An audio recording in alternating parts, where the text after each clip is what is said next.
Hi, welcome to another Poly produced podcast. Today we'll be discussing the seventh track on Arctic Monkeys' breakthrough album, AM. The song is called Mad Sounds. AM is Arctic Monkeys' fifth album, and even though every previous album of theirs debuted at number 1 in the UK, AM was the album that got them really famous worldwide. I personally discovered them with AM. I listened to it a decent amount during the summer of 2014. I enjoyed it enough to be interested in discovering the rest of the band's discography, and when I had finally listened to the 4 previous albums, I realized that AM was the weakest of the bunch. Returning to it was a struggle. I'm gonna try to keep it concise. First, I find bass lines less inspired than usual, which is a shame considering the brilliant work on the other albums. It sounds like Nick O'Malley, the bassist, didn't give his best on the project. Second, there's a host of other points that may appear as unrelated, but are in my opinion due to one factor. This album sounds both too flabby, too flaccid, and too slick. The instruments, especially the drums, and the voice sound way less chiseled than usual, almost dull.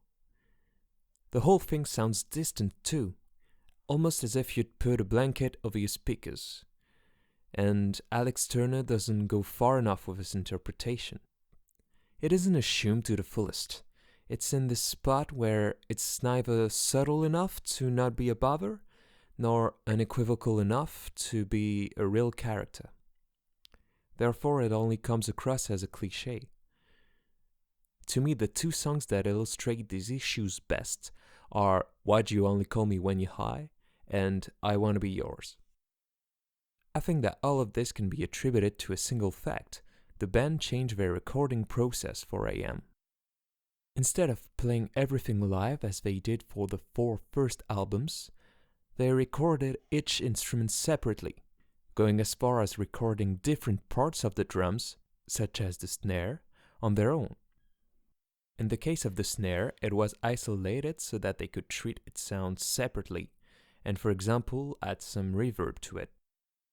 This modification of one of the founding principles of the band explains why the sound of this album is such a departure from the previous ones. It's a bit like how the White Stripes' 5th album, Get Behind Me Satan, is very different from their 4 first albums. And don't get me wrong, I understand this artistic decision. I'm just not excited about it. There are still a few decent songs like Arabella and Snap Out of It, but this album is definitely not my favorite. Overall, I see this album as a prototype for the far superior next one, Tranquility Base, Hotel and Casino. A lot of the gimmicks found in AM are back, but are unquestionably way better handled this time around. Anyway, we can finally come back to the title of this episode. In this ocean of meh floats this one forsaken gem, the album's 7th track, Mad Sounds. It ain't as catchy or radio-friendly as AM or Are You Mine, being way more slow-tempoed, but it doesn't mean it can be better. At first, I thought that I enjoyed it simply because it was stuck between the worst songs of the album. Fireside is so not good. But with time I understood that, even though it certainly played a role, this was not the only reason this song was the best one of the album. First of all, I'm gonna put it here because I don't know where else to put it, but unlike all the other tracks of AM, except I Wanna Be Yours, Mad Sounds wasn't written by Turner alone. The English producer Alan Smith, I guess it's pronounced this way, is credited as lyricist alongside him. To be frank, I haven't really reflected on AM's lyrics, simply because I don't like the album enough, so I can't really compare Mad Sounds' lyric to those of the other tracks, and I don't know the rest of Alan Smith's work. That being said, maybe Smith's lyrical helping hand inspired the band in a different way, and made them produce in a sufficiently different manner as to compose decent music. I don't know. No, but seriously, It is entirely possible that Smith was the one who put a spin to this song and helped it be so different from the rest. Another reason, although very minor, could be the use of maracas. Just a side note, I'm not 100% sure these percussion are called maracas, but they sound close enough. It is an instrument that, all while maintaining the slow dense vibe of the song, creates a sense of warmth. You could contrast it with the rhythmic instrument used in I Wanna Be Yours. I don't know if it's a synthetic instrument or just the drums with a lot of effects on, but that's beyond the point. In I Wanna Be Yours, the percussion is really mechanical and cold. The maracas of Mad Sounds is the opposite of that, warm and cozy. But my main hypothesis, which could actually be considered an extension of the maracas thing, is linked to the vocal performance and mix. Unlike the majority of the time on the album, the vocals are drowned in reverb. Turner doesn't sound like he's singing from the corner of the studio. You can actually sense his vocal presence and charisma, almost as if you were in the studio with him.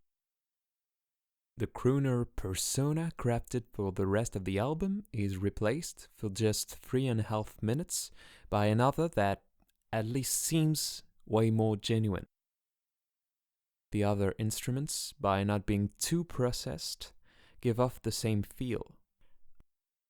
I really think that the genuineness of this song, especially when you take into account the lack of it in the rest of AM, is what makes it the best of the album by a long shot. For just a tad, the mask falls and let us peek at a softer and truly tender moment. There are currently hearsays circulating about a new Arctic Monkeys album, since the band have announced some gig dates for the summer of 2022. It stands to reason that this tour will be accompanied by the release of a new LP. I'm super impatient to see which direction they will follow. Obviously, Tranquility Base Hotel and Casino was a detour, but I do hope that the next album will be closer to it, or to the first 4 albums than to AM.